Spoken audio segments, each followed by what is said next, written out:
What's up, guys? It's a spent man coming to you from the beautiful North Country. Today I'm talking about sowing in cover crop, working in the fields in the fall this time of year to invest in yourself in the future, investing in yourself for spring. So I'm out here in my beautiful field in the North Country.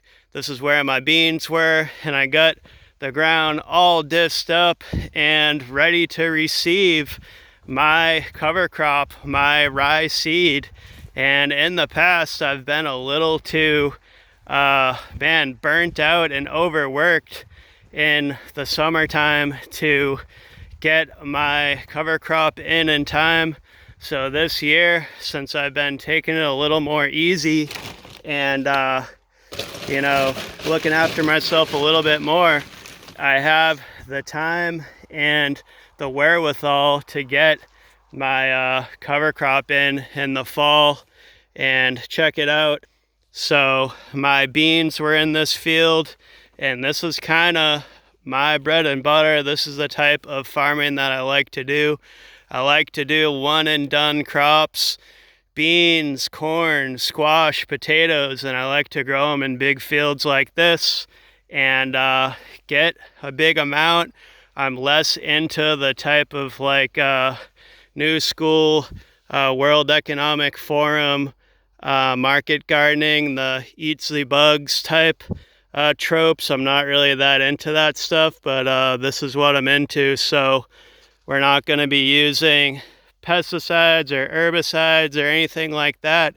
So we're going to be getting weeds, and it's really important to get the field all disced up and to get it seeded out with the cover crop, or else in the spring the work is going to be harder, right? Because with farming, the work never goes away. You can stop doing it, but it just piles up and waits for you to get after it whenever you're going to get after it. So yeah, that is what we're talking about here, guys. Getting that cover crop seed in the fall, investing in yourself so you can be in a way better situation in the spring. And check it out. This is my Massey Ferguson 115 diesel tractor with the bucket on it, and this old guy was built in the 60s and is still rip roaring and working today. And this is my disc where I disc in the field, and a lot of my work that I do out here on the farm with the type of old school traditional organic farming that I do, I really only need to use a plow and a disc on a big tractor, and I can come in and work big fields like this just with my tractor that's almost 70, 80 years old at this point. Just a tractor, a couple implements, and that good old-fashioned manual labor, baby. That's what I'm talking about right there. And my seed I'm putting out is really hardy rye. So this seed, even if it's gonna be freezing and snowing out here pretty soon, which is more than likely, as long as this seed is disced in and not just sitting on the top of the soil, whenever it gets favorable conditions, it's going to grow. So it could germinate next week, or it could germinate in January, or it could germinate early next spring. Either way, that's all good. But the important part is that we disc it in, because we have lots of critters. We got crows, all sorts of birds, deer, turkey, that all want something fresh to eat this time of year. And so rye seed, that's actually how hunters plan out food plots. So everything that hunters grow, we got growing out here already. Turnips, rye, all that stuff. So farmers, hunters. They're cut from the same cloth, right?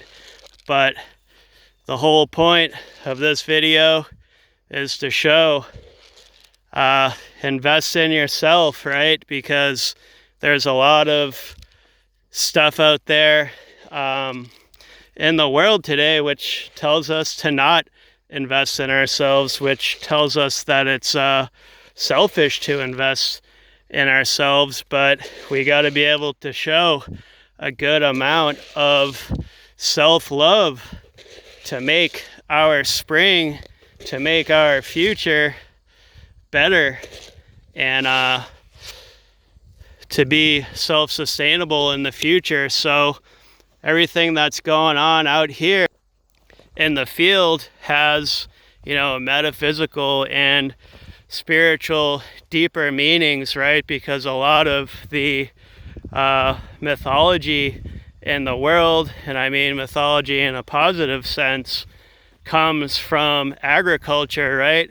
Because agriculture is the original culture. There wouldn't be urban culture without agriculture. So people got to get back to respecting their farmers, because that's the origin of all of these people being able to live in tightly packed urban areas. But I digress. But yeah, invest in yourself, just like I'm doing here, planting that cover crop, and I'm going to be in a way better situation this spring. And so learning how to invest in yourself has to do with self-love, doesn't it?